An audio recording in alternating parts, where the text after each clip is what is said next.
So you have a problem with that because now you claim Jesus to be God. Can anything be greater than God? No, of course not.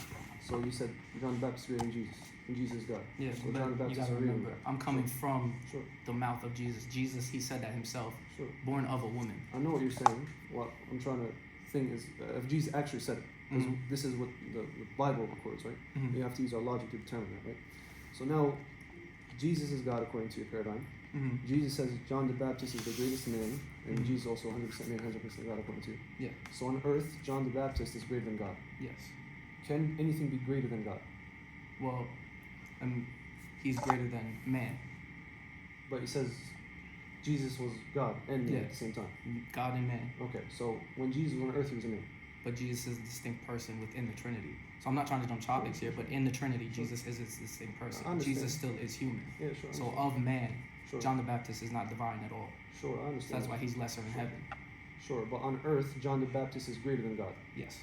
Greater than Jesus. Who is God? Yes. But Jesus is a distinct person. But like, so whether he's distinct, whether my question, the point with distinction isn't really relevant in a sense, because we're talking about superiority in terms of greatness. The Trinity doesn't have anything to do with this sense. If we say just Jesus himself, Jesus as a person, on earth, who's greater, John the Baptist or Jesus? On earth, John the Baptist. So John the Baptist is greater than God. Jesus. Who is God according to you? Yeah, 100% man, 100% God. Okay. But that's why the Trinity does come into place. Because he's 100% man, 100% God. Yeah, sure. But Jesus is still a distinct person. Yeah, sure. With the same divine nature as the Father. Would, if like a Koro and Amir was to come, like, would you know if they would have knowledge on this subject, on this topic? I would hope so. I would hope so. If they're truly going into their word, like reading their words, they should be on. Because no, for me, I'm not trying to like point fingers and make everybody point guns at each other or whatever, But for me, it's really like, cause it's my first time hearing this, you know what I mean? Like, cause bro, I'm telling you, like I've been having these since darkness, searching for light. Yeah. Like I've been speaking and coming across Christians, different factions, different people. So like, this is my first time hearing that like John the Baptist is greater than Jesus. Yeah. So coming from Jesus' mouth. Yeah, coming from Jesus' own mouth. So it's like, so that's what I'm saying. So how would you? Because you're making a distinction once you read this sentence. You automatically make a distinction. Yeah. Amir isn't making a distinction because this is coming from Jesus' mouth. Yeah. So Jesus said this word. Amir reads it. He reads it as what Jesus said. You read it, but you're making a distinction. In what sense? Because you're saying Amir is just reading it as what? John the Baptist is greater than Jesus. That's how you read it. That's how you understood it. All right. That's how, at least from us being the outsiders looking in and understanding this conversation, that's how we're understanding it. But now, as you're reading it, you're reading the words and you're saying, okay, John the Baptist is greater than Jesus, but the distinction is except, you get what I'm saying? So you're doing this thing to the verse that he isn't doing. So I'm saying, how can you do that in that context? What I'm trying to say, explain more why the distinction makes it so that this isn't blasphemous. Yeah. Because if there was no distinction, and I was to say, for instance, John the Baptist is greater than the Father, this would be an incorrect statement. Yeah, that's absolutely why? false. Because God's the most high. Yeah. And nobody's greater than that. But now we say Jesus is co-substantial with the Father. He's co-equal to the Father. So they're one and the same of their essence. So if he can't be greater than the Father, how can he be greater than Jesus? In Jesus, the works he's done. And, obviously you have to read, and we read in context, as you guys read in context, everyone reads in context. But when it comes to this, and it's coming from the words of Jesus, if Jesus is saying it, I take it as true automatically. Sure. When he's saying there is no man born of a woman greater than John the Baptist, he's also referring to himself because he's born of a woman. So that's why I'm saying it comes down to that distinct person. Jesus was 100% man, 100% God. Now, what Jesus isn't saying is that he's greater than God, because that's why he mentions later on, but he is lesser than those in the heavens. So he's making sure we know that he is not greater than God. When he goes to the heavens, he is not greater than God. Jesus is not greater than God.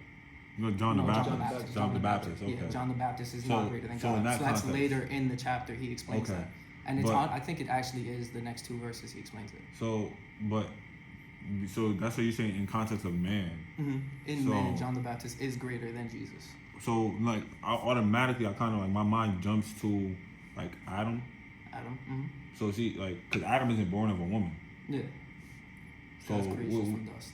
Yeah, so like in relation to that, like how does that, like, is he greater than Adam? So what he's trying to say is greater than all mankind, right? Okay, in that sense, okay. Yeah, so because you emphasize, you see how you emphasize born of a woman. The mythology, the methodology that you're approaching it with, I'm not necessarily against. When you say if Jesus said it, I take it. I agree with it. So, even I can grant that the Bible's preserved if you want to go there, right? And we can say whatever Jesus says, we take. Okay. So if Jesus said that John the Baptist is greater than him, this is Jesus' words, right? Yeah. Now you come with another thing and you say that you have the conception and you're trying to make this fit the ideology that Jesus is God. If we took this verse without the ideology that Jesus was God, would we come to the same conclusion? I see what you're going at. Just Jesus' I didn't even words, think about Jesus' words himself. Jesus is saying that somebody is greater than him. Yeah. We're not talking about Jesus being God or not. We're not saying this is what Jesus.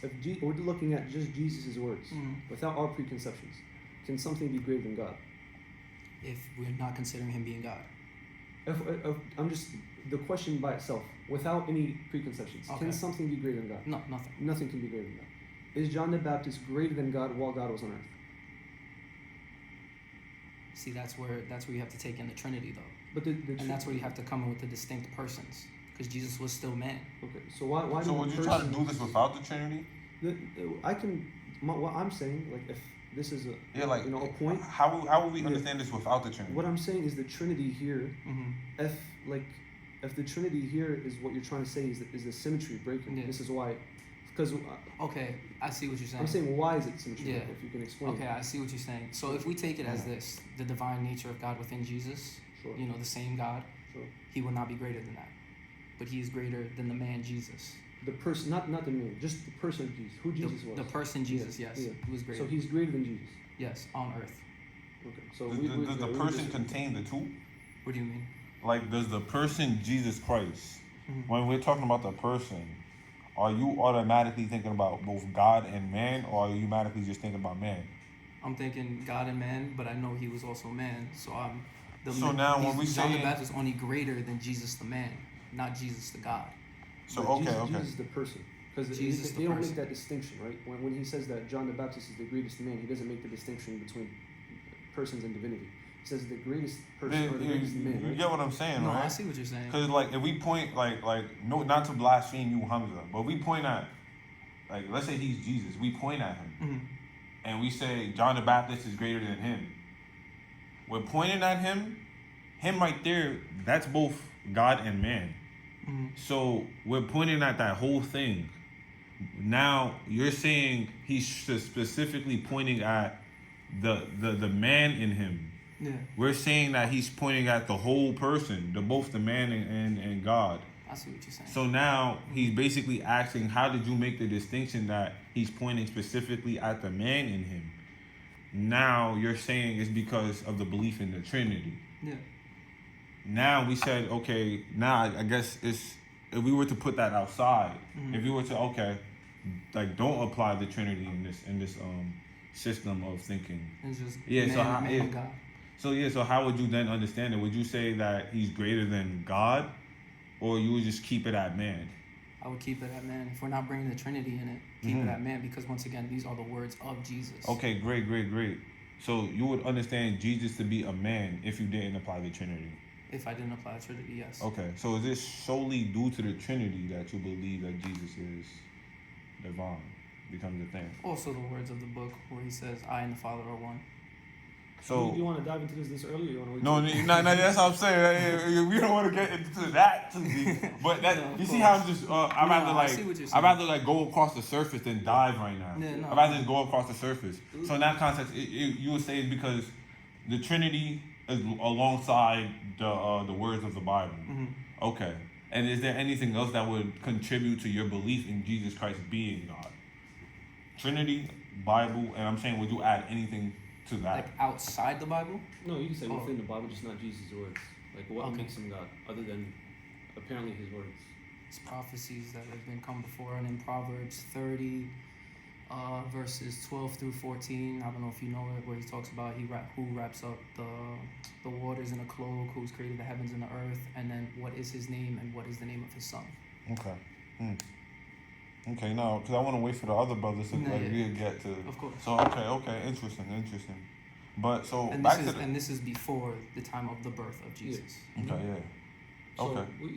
I also want to go into Old Testament prophecies as well. Of course. But even before that, just I want to lay out the premises. I want to grant the conception of the Trinity, the idea of the Trinity. Grant the homostasis of Jesus, that he's both 100% man, 100% human. Now, if we have that as a given, agree as that's a fact, we have Jesus saying that somebody is greater than him while he's on earth. We agree that nothing is greater than God. We agree that John the Baptist is not greater than the Father in his works. Yeah. Correct. You said John the Baptist, when Jesus was on earth, John the Baptist was greater than Jesus in his works. Yeah. How is that the case when the Father and the Son are co-substantial and they're co-equal? If someone's greater than Jesus but not greater than the Father, how is that equality? Meaning that if these two individuals are equal, if the two persons, the Father and the Son are equal, one cannot be greater than another while not being greater than the other one. Yeah. So how is that the case? Yeah, give me a second to think about that. And you're referring to John the Baptist being greater than Jesus, right? If he's greater than Jesus, but you already said he's not greater than the Father. So this would mean they're not co-equal. Because one's is greater than Jesus but not greater than the Father. So how is that the case? Think about it. I rather one thing I learned too is to sit down with a question and to ponder about it. That's what I'm doing right now. Because I didn't even think he was going there actually. So I gotta low key sit down and think about what he just asked. So that's why I was just telling you, like, well, I think you should sit back and think about that because I don't know how to like. Yeah. Can you re-ask that though? No, that's my son Fortune. That's my sister. Nah, if you get in a call, you could pick it up. But can you re-ask your question? Is that him? No, that's Fortune. That's Fortune. But man, can you re-ask your question though? So we said, like we said, we're given the Trinity, or given the doctrine of the Trinity. Specifically, I'm talking about Nicene Trinity, right? Nicene Trinity. That true light from true light, true God from true God, co-equal, co-eternal, co-substantial. If this is the case, how can John the Baptist be greater than one person of the Trinity, but not be greater than another person? If an individual is greater than one, but not greater than the other, then these two individuals can't be co-equal.